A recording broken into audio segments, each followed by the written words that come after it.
House of Wax, the ultimate dimension in terror, comes to the screen in StereoVision 3D. Vincent Price, at his diabolical best, will take you room by terrible room on a journey to the ultimate chamber of horrors. StereoVision 3D will synthesize before your eyes the terrifying reality of it all. In StereoVision 3D, House of Wax.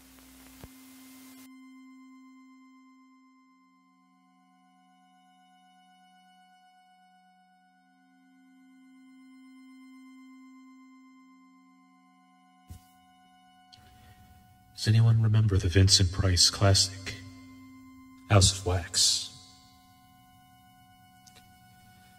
An incredible movie that seems to have been forgotten in time, as opposed to its early 2000s remake.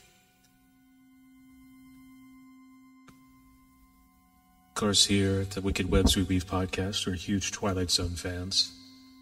In their episode, The New Exhibit also explores wax serial killers that miraculously comes to life. Or perhaps it was in the mind of a deranged man. Boris Karloff's Thriller also had a wax museum episode in which a man is trapped and decides to spend the night in a wax museum, only to find that it's much more real than he ever anticipated. Perhaps it was all in his head as well. And of course, as a child growing up, I loved the movie Waxwork, both 1 and 2. Has some notable stars from Gremlins and Twin Peaks within it, among others, and I mean, it's just a lot of great fun. I highly implore you to watch that film if you have not. Now I venture to Madame Tussauds.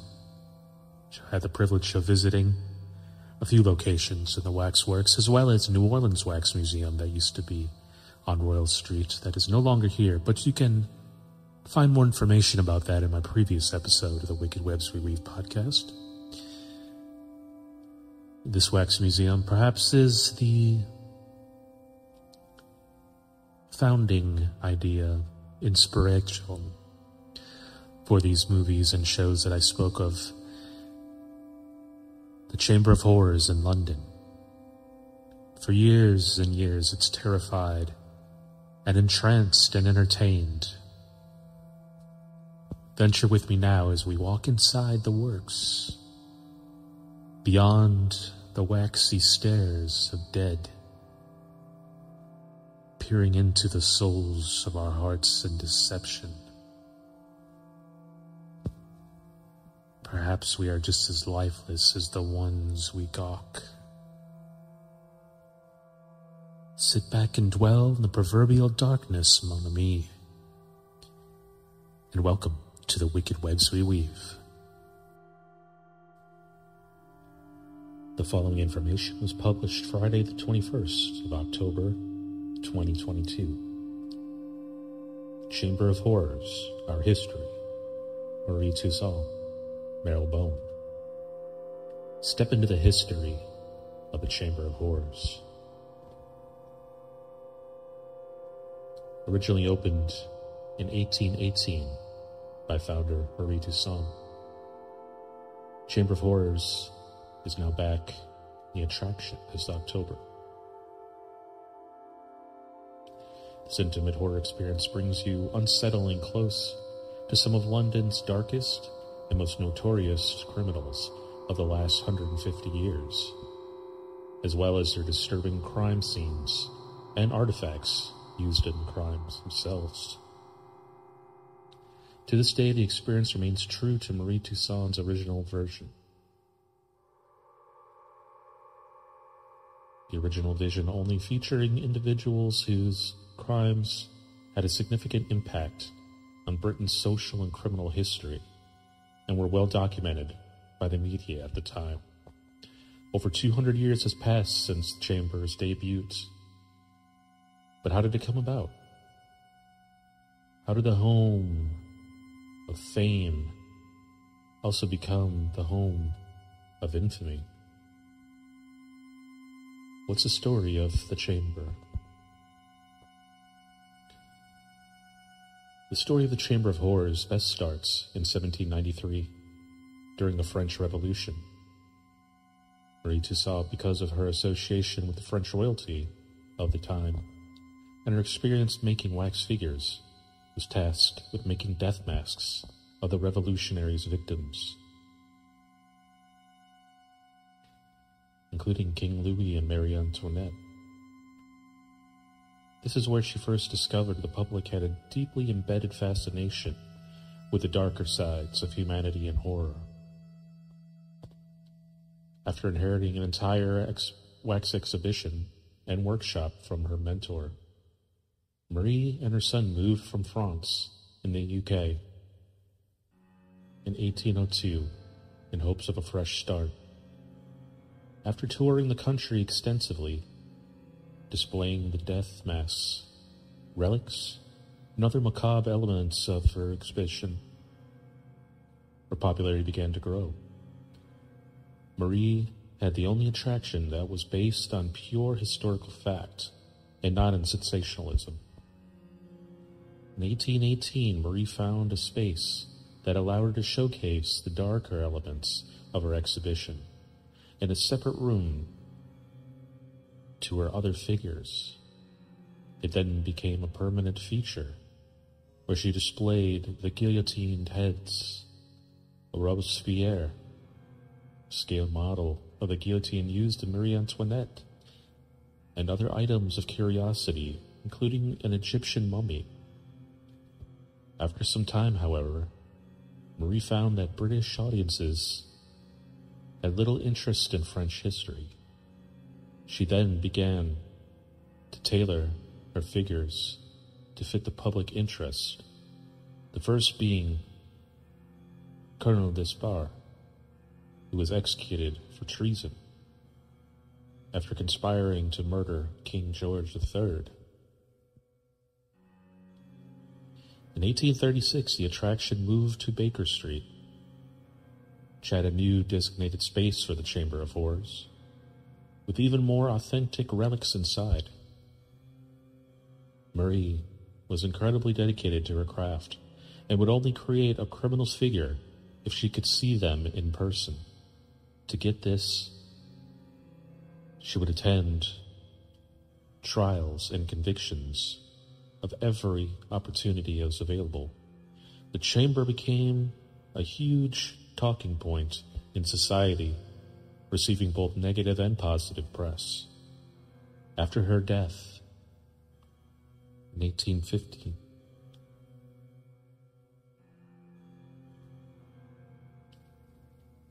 Marie's two sons inherited the attraction and immediately started expanding the chamber. Over the next few decades, the chamber grew and included many more figures of British criminals, including notorious murderer Mary Eleanor Piercy. The launch of her figure drew crowds of over 31,000 people, resulting in Marylebone Road being blocked. New artifacts were also purchased to be displayed in the chamber, including the Newgate prison door, Mary Pearson's prom, and the Old Bailey dock.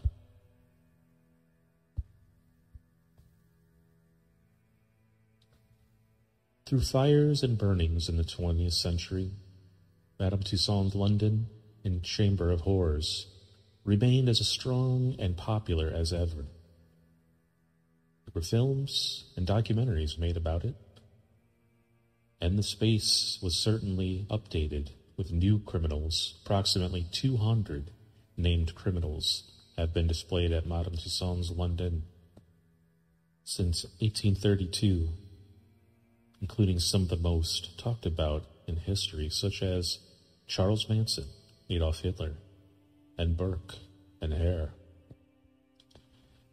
Chamber of Horrors is a deeply embedded part of Madame Tussauds London history and part of the attraction's DNA.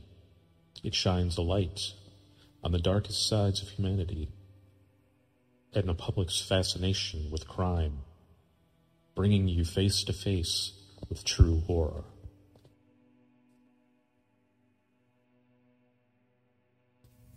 Step right up. Tickets, please. Don't be scared. Welcome to the Chamber of Horrors. When inside, you will see East London gangsters, the Cray twins, serial killer John Christie, serial killer John Hay, serial killer Dennis Nielsen, Ruth Ellis, and serial killer Jack the Ripper. Chambers of Horrors is based on shocking real crimes, which affected real lives.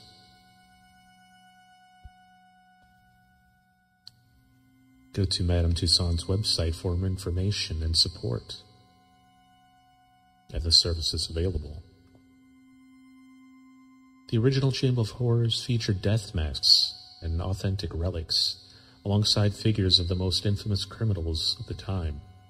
Madame Tussauds London's archive houses a significant collection of historical artifacts, which help tell the story of some of the capital's darkest crimes. The return of Chamber of Horrors will once again see some of these historical artifacts back on display.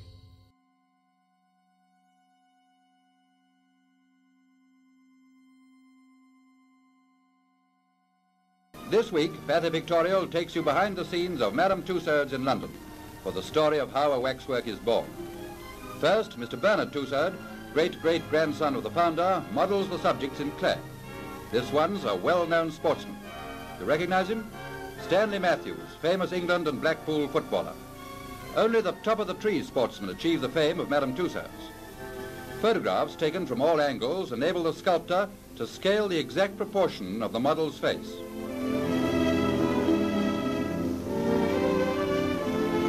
Meanwhile, in the workshops, another new addition to the Sporting Hall of Fame has reached the stage where a plaster of Paris mold of the original model is being prepared for the wax cast. About 20 new figures are added every year, each one costing from £200 to £1,000. The soaking in water helps the molten wax to set more quickly inside the mold. About 7 pounds of wax goes into each model's face and hands.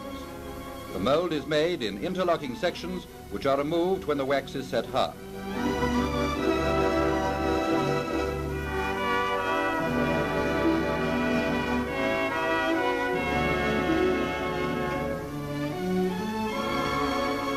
Behold England's test captain, Norman Yardley. A pair of eyes, exactly like the original in colour and size, is added by first warming the eyeballs and inserting them from inside the hollow cast. Yardley has also acquired a head of hair.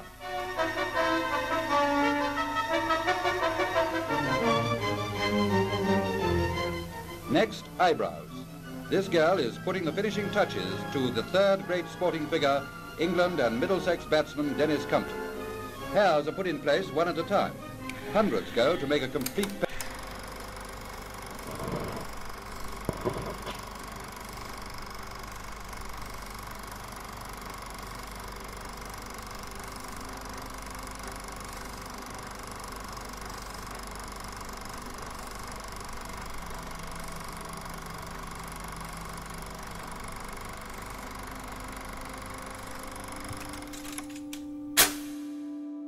Attention, ladies and gentlemen. Intermission is now over. Please finish your concessions. Take your ticket to the door. Step inside the Chamber of Horrors.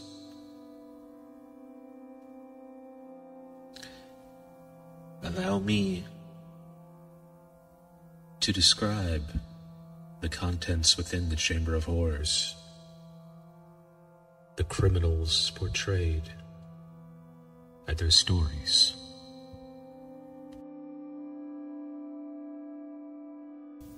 Chamber of Horrors is based on shocking real crimes which affected real lives.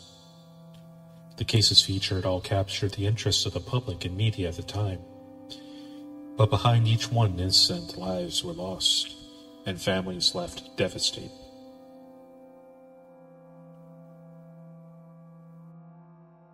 We begin with the Cray twins. Identical twin brothers Ronnie and Reggie were at the heart of organized crime in the east of London from the late 1950s to 1967.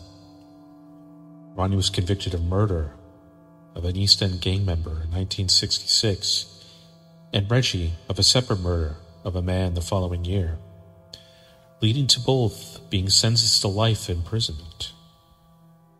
Ronnie died in Broadmoor High Security Hospital in 1995, and Reggie in 2000.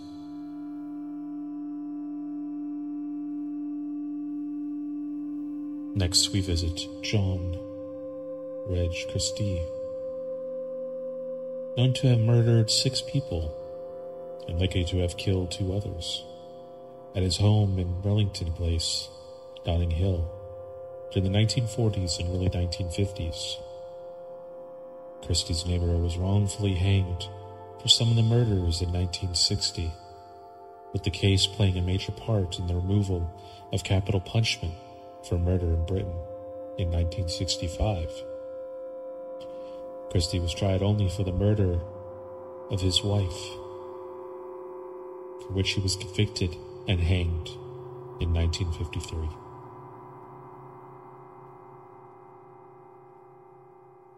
Step right up as we explore John Hay, known as the Acid Bath Murderer. Hay was convicted of the murder of 6 people, although he claimed to have killed 9 between 1944 and 1949. Hay disposed of their bodies using sulfuric acid before forging their signatures so he could sell their possessions and collect large sums of money. He was hanged in 1949.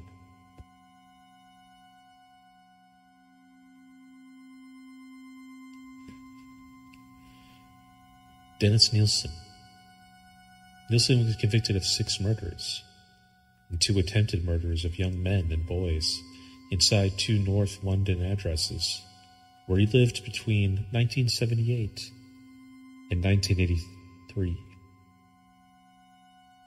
Although he is widely suspected of many more, admitting at one to a large stage the killing of 15. Nielsen was sentenced to life imprisonment in 1983 and died in 2018.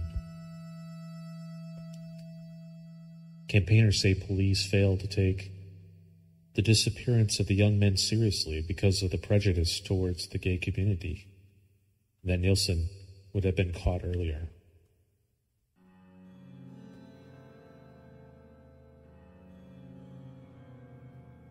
Ruth Ellis. Ellis was hanged in July 1955 for the premeditated murder of her lover, though she told her Old Bailey trial had been abusive towards her. She became the last woman to be hanged in Britain. Her case caused widespread controversy and helped strengthen the support for the abolition of the death penalty.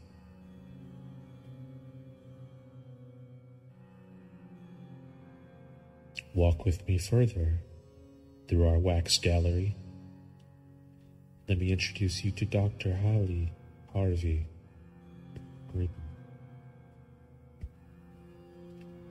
Hanged in November of 1910 for the murder of his American actress wife, whose torso was found buried under the brick floor of the basement of their home in Holloway, North London. Police began investigating the disappearance of Gripen's wife on the request of her friends who didn't believe his story that she had moved back to the United States, and found her remains on the 4th search of the house. Gripen, a doctor, also originally from the U.S., and his mistress were arrested in Canada after fleeing the UK in disguise.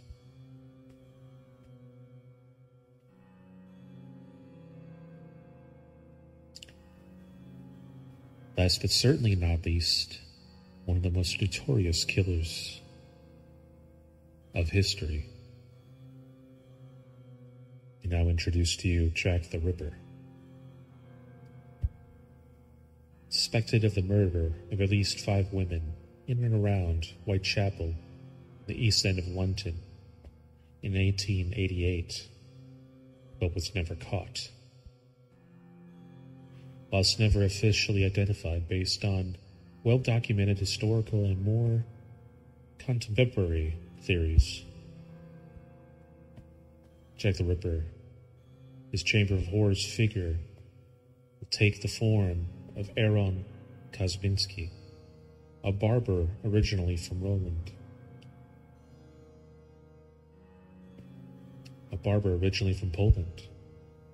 Who immigrated to England in the 1880s. The nature of the Ripper murders and the impoverished lifestyle of the victims drew attention to the poor living conditions in the East End of London and helped galvanize public opinion against the overcrowded insanity slums.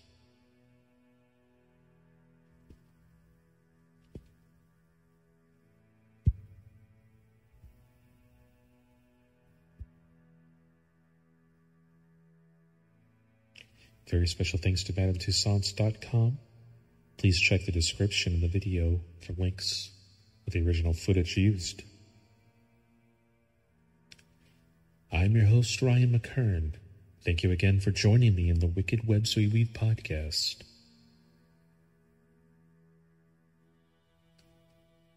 And much like the wax figurines haunting your local establishment, I'll be moving and seeing you again very soon.